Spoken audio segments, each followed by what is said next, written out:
Do you know, it's been 10 years since the first same-sex marriages in England and Wales took place, but some couples who want a religious ceremony are still struggling to find a venue where they can get married. Yes, according to BBC research, fewer than 3% of religious buildings will host a wedding for a gay couple. And Newsbeat's Calum has been looking at the impact it's having on people planning their special day. A warning, there are flashing images at the start. A decade ago tonight, in the wee hours of the 29th of March 2014, the first same-sex couples across England and Wales got married. Wife and wife. As husband and husband. Same-sex marriage was introduced in Scotland later that year and in Northern Ireland in 2020. This is my wife. Those changes came after civil partnerships had been brought in back in 2005. But a religious same-sex wedding can be difficult to access for many people. Lioness and Tottenham captain Bethany England's currently planning her wedding. We're not getting married in a church. Obviously, most churches it's quite hard to accept for a gay wedding. Would you like to see more churches do that, opt in to letting their ministers decide if they want to do that? As much as I'm not a religious person, I know that there's plenty of people out there that are in the LGBTQ+ community, so I think to deny their wishes of what they want and having to wait even longer to find someone willing to do it takes away their special moment and the love that they have for each other. Under the 2014 law, religious institutions were automatically not included in doing gay marriages. They could opt in if they wanted to, but most still don't. In fact, of almost 40,000 places of worship in England and Wales, which you need for a religious wedding, only around 1,100 do same-sex marriages today. That's less than 3% of all buildings where those weddings happen. Northern Ireland measures things differently, but it's a similar story. Of nearly 2,800 religious officiants of all faiths, 65 will marry a gay couple. The Church of Scotland has opted in. There isn't a total figure we can compare, but 156 of its ministers will conduct a same-sex wedding. Some from the Scottish Episcopal Church will do the same. Gide's a priest and a gay man. He says he wants to see churches conduct religious same-sex weddings within the next decade. I would love to be able to celebrate and offer same-sex marriage as a priest in the Church of England. I'm not alone. There are many other priests, including many priests who are allies of the LGBT community.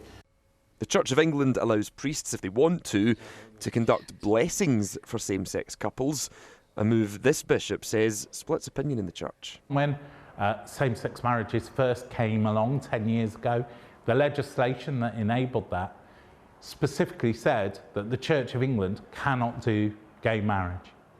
So as part of that, in order to get to a point of changing it, requires the Church of England's own Parliament and Parliament itself to actually go through the process of changing that law. The Church of England also says gay people are wholeheartedly welcome in its community. Calum, BBC News. Well, you saw them in that report. They're with us now. Radio 1 Newsbeat reporter Calum Leslie, hello. Morning. And we have Reverend Jide Macaulay, who's the founder and chief executive of House of Rainbow. Reverend, hello. Hi, good morning to you. Morning. Calum, just tell us your thoughts behind making this documentary. What did you want to kind of show that's happening now that perhaps you might have thought would be happening and isn't? Yeah, I was thinking about this anniversary for a little while because I came out as gay when I was 22, which was a couple of years before the legislation changed for gay marriages. And I had a lovely, supportive set of family and friends, but still took me to my 20s, which for some people might seem a little late. And I thought, well, that's interesting. Why has that happened?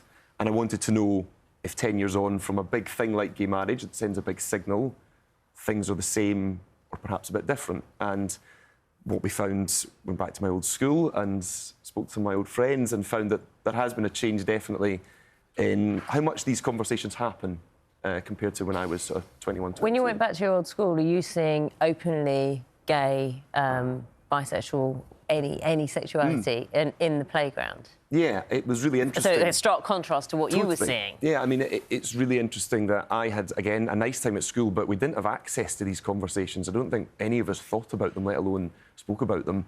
And we went back and spoke to a couple of 13, 14-year-olds who not just will talk to their mates about it, but stand in front of a TV camera and say, yeah, I'm gay, or I'm bisexual, and nobody really bothers. And that feels, on the one hand, fabulous, so amazing to see such a change from when I was there. Jide, we said there at the start, 3% of all religious buildings in England and Wales actually allowing a gay couple to marry. What are the barriers? Why is that number not higher? I believe that's for me. I can't really tell you why the numbers are not higher, but I do know that, the church is doing its best, to ensure that, same-gender loving people are recognized in the church. And I think that love is unconditional in the church. But I think that the church is going through a time where, they're looking at, the changes in theology, ensuring that they're inclusive spaces. But, the work that we do at House of Rainbow is to help people on that journey of reconciling their faith and their sexuality so that they know that marriage is open to them if they wish to do so. So I believe that, this is like the joy of God's creativity, of God's people. And it is important that we continue to focus on that in this moment. And what if someone watching this said, actually, there's loads of places that gay couples could get married. Why do they need to get married in a church? For couples that you talk to and that you work with, why is it so important that they can get married in a religious setting? I think it's important that they can get married in a religious setting. This is where many of us were brought up. And I think that now that we know better about human sexuality, it is important that the church also rise up to ensure that there is inclusion in the church. I mean, it will be unfair, for our heterosexual siblings to be able to marry in the church when, same-gender loving siblings cannot. And I think that it's not just about moving with the time, it's about understanding the heart of God for all of God's children. And I think this is an important time to have that conversation. And, obviously, being a priest myself and also being gay is something that I always look forward to, the opportunity to have the blessing of God and church, and of course, of my family and friends, in a place that I've been brought up, around my own faith and my own Christian upbringing as well. Jide, it's Nugget here. How does a church justify marrying a heterosexual couple and then saying no to a sibling of one of that couple who is gay?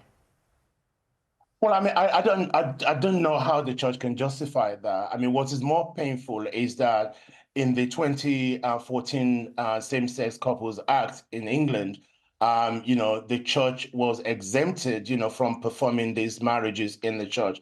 And I think, to me, that is unjust. That is a legal discrimination of some sort. But I think that, looking at what the church is thinking now, I think I am very hopeful that same-sex marriage will take place probably very soon. And I know that it has to go through the synods and all the different, levels in the church to get it right. But I am very, very optimistic. I believe that the church, some of the parishes that I know are ready, for same-sex marriage, but I think it's really getting the green light, from the synod and the church governors. Calum, do you think the choice between religion and sexuality has become less of a choice in terms of you were either going to be religious and abide by a religion that told you that homosexuality was wrong, or you were going to go with your nature and, be homosexual and live a life, a satisfactory life? Do you think the choice, having to make that choice, is narrowing now? I mean, the Reverend there saying that the conversations are happening, still nothing's changing. But do you think that's changing?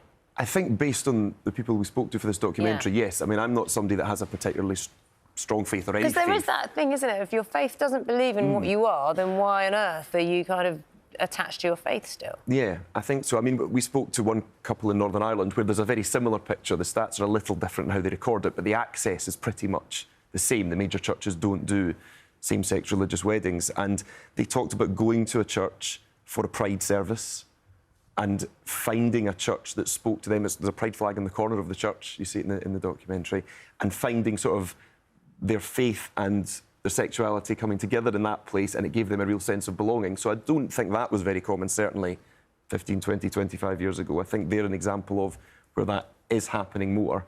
And obviously they're able to reconcile sexuality and faith much more easily. Well, it's a fascinating documentary. Thank you so much. Thank you. Callum Leslie there, and Callum's film, Gay Marriage and Me, is available to watch on the iPlayer. Reverend Jide McCauley, thank you so much for your time with us today. Thank you.